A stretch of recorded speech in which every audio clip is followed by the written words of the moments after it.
Praise the Lord. ஆண்டவர் ரட்சகருமாக இயேசு கிறிஸ்துவின் நாமத்தினாலே உங்களுக்கு என் அன்பின் வாழ்த்துக்கள். சந்தோஷமா இருக்கிறீங்களா? என் வாழ்க்கையில் ஆண்டவர் ஏதாவது புதிய காரியத்தை செய்வார், அதுக்காக நான் காத்திருக்கிறேன் பாஸ்டர், நான் ஜெபிச்சுட்டு இருக்கிறேன்னு நினைக்கிறீங்களா? இன்னைக்கு ஆண்டவர் உங்களுக்கு ஒரு வாக்குத்தத்தத்தை கொடுக்கிறார். ஏசாயா 43 அதிகாரம் 10 இதோ நான் புதிய காரியத்தை செய்வேன். இந்த வார்த்தையை கேட்கிற உங்க வாழ்க்கையில ஆண்டவர் புதிய காரியத்தை செய்ய விரும்புகிறார். எல்லாருக்குமே பழசு பிடிக்காது. புதிய காரியங்கள் நடக்கணும், புதிய வாய்ப்புகள் கிடைக்கணும், புதிய உயர்வுகள் கிடைக்கணும், புதிய மேன்மைகள் கிடைக்கணும். இப்படி ஏதோ ஒரு காரியம் புதுசா என் வாழ்க்கையில் நடக்கணும்னா எல்லாரும் எதிர்பார்ப்பாங்க. அந்த எதிர்பார்ப்புக்கு தக்கது போல ஆண்டவர் இன்னைக்கு உங்களுக்கு ஒரு வார்த்தையை கொடுத்துட்டார். என்ன வார்த்தை? நான் உங்களுக்கு புதிய காரியங்களை செய்ய போறேன். அப்ப ஆண்டவர் எனக்கு புதிய காரியங்களை செய்யணும்னு நான் விரும்புறேன். அப்ப அதை பெற்றுக்கொள்றதுக்கு நான் என்ன செய்யணும்? அதே அதிகாரத்தில் அதுக்கு முந்தின வசனத்தை வாசிக்கும்போது, முந்தினவைகளை நினைக்க வேண்டாம், பூர்வமானவைகளை சிந்திக்க வேண்டாம். ஒரு முக்கியமான ஒவ்வொரு ஆசீர்வாதங்களுக்கும் முன்னோ அல்லது பின்னோ ஆண்டவர் சில நிபந்தனைகளை வைத்திருப்பார்.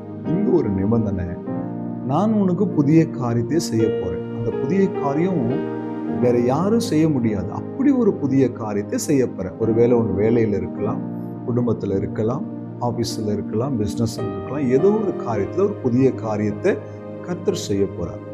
அதை பெற்றுக்கொள்ளணும்னா, இல்ல கர்த்தர் எனக்கு புதிய காரியங்களை செய்யணும்னா நான் என்ன செய்யணும்? என்ன செய்யணும்? முந்தினவர்களையும் பழைய காரியங்களை விட்டு விடுங்கள். வேதம் சொல்லுகிறது, ஒருவன் கிறிஸ்துவுக்குள் இருந்தால் புது சிருஷ்டியாக இருக்கிறான், பழையவைகள் எல்லாம் ஒழிந்து போயின, எல்லாம் புதிதாயின பைபிள் சொல்லுது.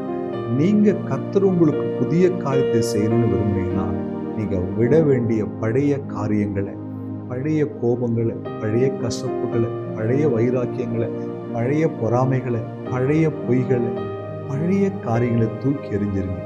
பழைய காரியங்களை வைத்துக்கொண்டு தேவனிடத்திலிருந்து புதிய காரியத்தை பெற்றுக்கொள்ளவே முடியாது. சகோதரனே, சகோதரியே, ஆண்டவர் உனக்கு புதிய காரியத்தை செய்யணும்னு முடிவு பண்ணியிருக்கும் போது நீங்க ஏன் பழைய காரியத்தை பிடித்து கொண்டு உங்கள் வாழ்க்கையை வீணாக்கி கொண்டு இருக்கிறீங்க?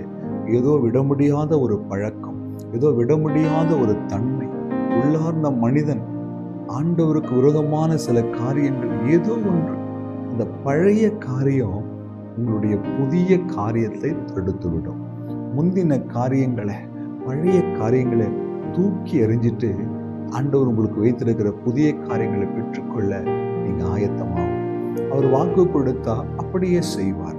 உங்கள் வாழ்க்கையை சற்று நேரம் ஆராய்ந்து பாருங்க. என் வாழ்க்கையில முந்தின காரியங்கள், பழைய காரியங்கள் ஏதோ ஒண்ணு என் ஆசீர்வாதத்துக்கு தடையா நிக்குதுன்னா, இன்னைக்கு அந்த தடை என்னை விட்டு நீங்கட்டும். என் பழைய காரியங்கள், ஜென்ம சுவாபங்கள் என்னை விட்டு நீங்கட்டும். நீங்க ஜெபிச்சீங்கன்னா இன்னைக்கு ஏசப்பா உங்களுக்கு புதிய காரியத்தை செய்யப்பாரு. நான் சொல்றது உங்களுக்கு புரியுதா? பழைய காரியங்களை தூக்கி போட்டுறீங்களா? புதிய காரியங்களை பெற்றுக்கொள்ள ஆயத்தமாயிடுறீங்களா? நான் உங்களுக்காக இப்ப ஜெபிக்க போறேன். கண்களை மூடுங்க பார்ப்போம். எங்களை நேசிக்கிற நல்ல தகப்பனே, முந்தினவைகளை நினைக்க வேண்டாம், பூர்வமானவைகளை சிந்திக்க வேண்டாம். நீர் எங்களுக்கு புதிய காரியங்களை செய்ய போறேன். எங்களுடைய வாழ்க்கையில சில முந்தின நடக்கைக்குரிய மோசம் போகிற காரியங்கள் எங்களுடைய ஆசீர்வாதத்துக்கு தடையா நிற்குதுப்பா.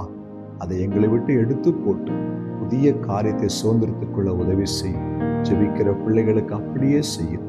இயேசு கிறிஸ்துவின் நாமத்தில் பிதாவே, ஆமென். அல்லேலூயா. God bless you.